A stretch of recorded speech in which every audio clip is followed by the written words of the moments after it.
Ibu, bapak, saudara-saudariku semua yang terkasih di dalam Tuhan, selamat pagi untuk semuanya.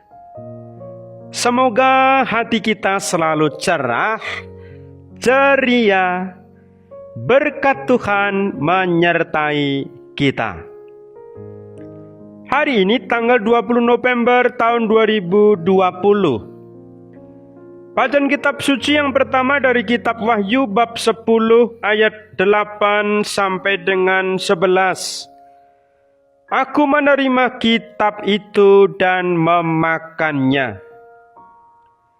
Bacaan Injil dari Lukas bab 19 ayat 45 sampai dengan 48. Rumahku telah kalian jadikan sarang penyamun.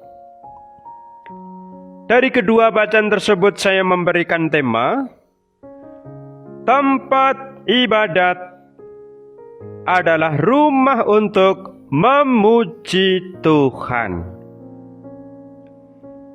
Ibu, bapak, saudara-saudariku semua yang terkasih di dalam Tuhan, setiap penganut agama memiliki tempat ibadat masing-masing. Di tempat itu orang secara pribadi atau dalam kebersamaan berdoa atau beribadat kepada Tuhan yang Maha Kuasa.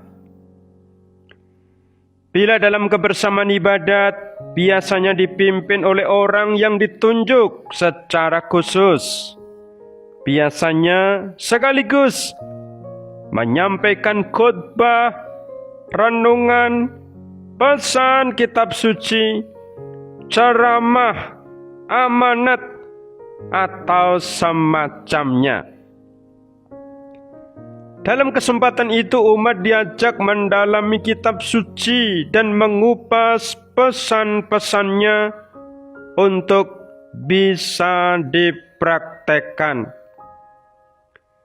Himbauan untuk kebersamaan sekaligus disampaikan agar menjadi perhatian bersama umat.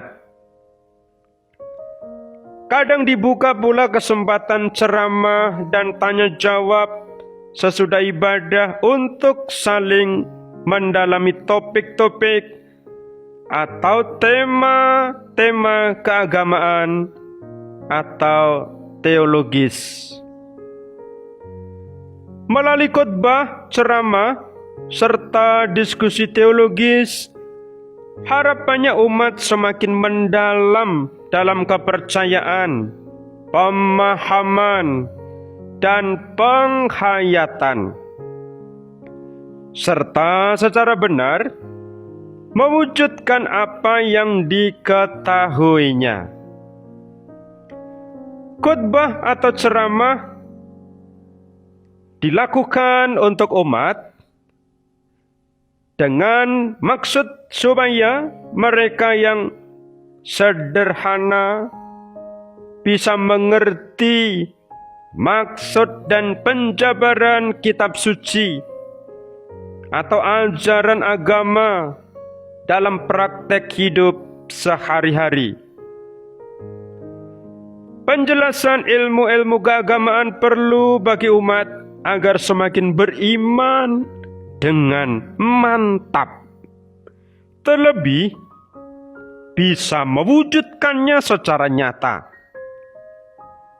Mereka yang belajar secara khusus soal kitab suci dan telah mempraktekkannya, memberi pengertian dan kesaksian melalui khotbahnya.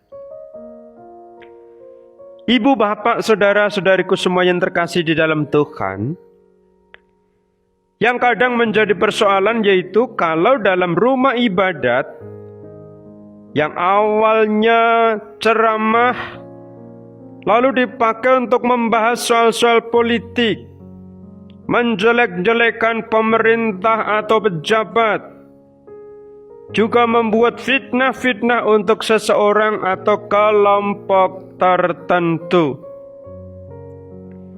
Tempat ibadat yang dipakai untuk menyusun rencana-rencana busuk sebelum dibuatnya demonstrasi tentu tidak tepat. Meski demikian, hal itu semakin sering terjadi, seolah-olah menjadi biasa. Keadaan semakin memprihatinkan karena orang-orang yang melakukan itu seringkali menghalalkan kekerasan dan memutar balikkan ajaran agama atau kitab suci demi keuntungannya sendiri. Apalagi kalau melakukan kekerasan atas nama Tuhan. Ibu, bapak, saudara-saudariku semua yang terkasih di dalam Tuhan. Dalam bacaan Injil hari ini, Yesus menegur dengan amat keras kepada orang-orang yang berbuat tidak pantas di bait suci. Orang-orang berjualan di bait suci, dan itu membuat Yesus marah. Dikatakan di dalam firman, lalu Yesus masuk ke bait Allah dan mulailah ia mengusir semua pedagang di situ. Katanya kepada mereka, ada tertulis, rumahku adalah rumah doa, tetapi kamu menjadikannya sarang penyamun. Oleh Yesus, orang-orang diperingatkan dengan keras karena mereka melakukan hal-hal yang tidak semestinya dilakukan orang di bait suci, yaitu berjualan. Bait suci adalah tempat bersemayam Tuhan yang semestinya dijaga kesuciannya. Justru dipakai untuk kegiatan bisnis. Tentu itu menyimpang dari fungsi yang seharusnya. Dengan kata lain, orang-orang tidak bisa menempatkan diri sebagaimana mestinya dalam memakai bait suci dengan kesengajaan.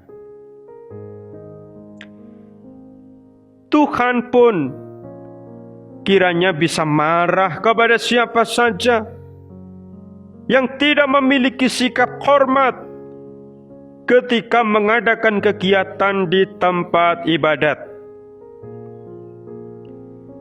Meski belum ditampakkan, kalau ada ceramah-ceramah yang fitnah atau mengatakan buruk pada seseorang atau kelompok lain, pasti pada waktunya Tuhan akan menuntut balas. Kalau menjadikan tempat ibadat sebagai tempat berpolitik, misalnya untuk mendukung atau menghancurkan lawan politik, Tuhan pun pasti bisa marah dan bisa menghukum orang dengan caranya. Tempat ibadat adalah tempat suci dalam perjumpaan antara jemaat dengan Tuhan. Tidak seharusnya dipakai untuk hal-hal yang justru untuk membenci dan memfitnah orang, kelompok, atau pemerintah. Akhirnya marilah kita menjadi pribadi yang bijak dan benar dalam bertindak, serta dengan sungguh menghormati Tuhan dan tempat yang disucikan untuk kehadirannya. Orang yang sungguh-sungguh mendalam dalam iman akan bisa bersikap sebagaimana mestinya. Orang yang memahami ajaran agama dengan benar pasti akan merenungkan kitab suci, tidak akan pernah membenci atau memfitnah orang lain, apalagi melakukannya di tempat ibadat. Bacaan pertama kitab Wahyu mengingatkan kepada kita bahwa kita harus menerima kitab, yang berarti pewahyuan Tuhan dengan segala kebaikan yang menjadi tuntunannya. Istilah memakan kitab merupakan tindakan simbolik untuk terus-menerus merenungkan firman Tuhan dan memuji nama-Nya. Mari kita tidak dangkal dalam memahami ajaran agama dan memakai tempat ibadat sebagaimana seharusnya. Salam kasih dan doa dari saya, Romo Petrus Tri Margono.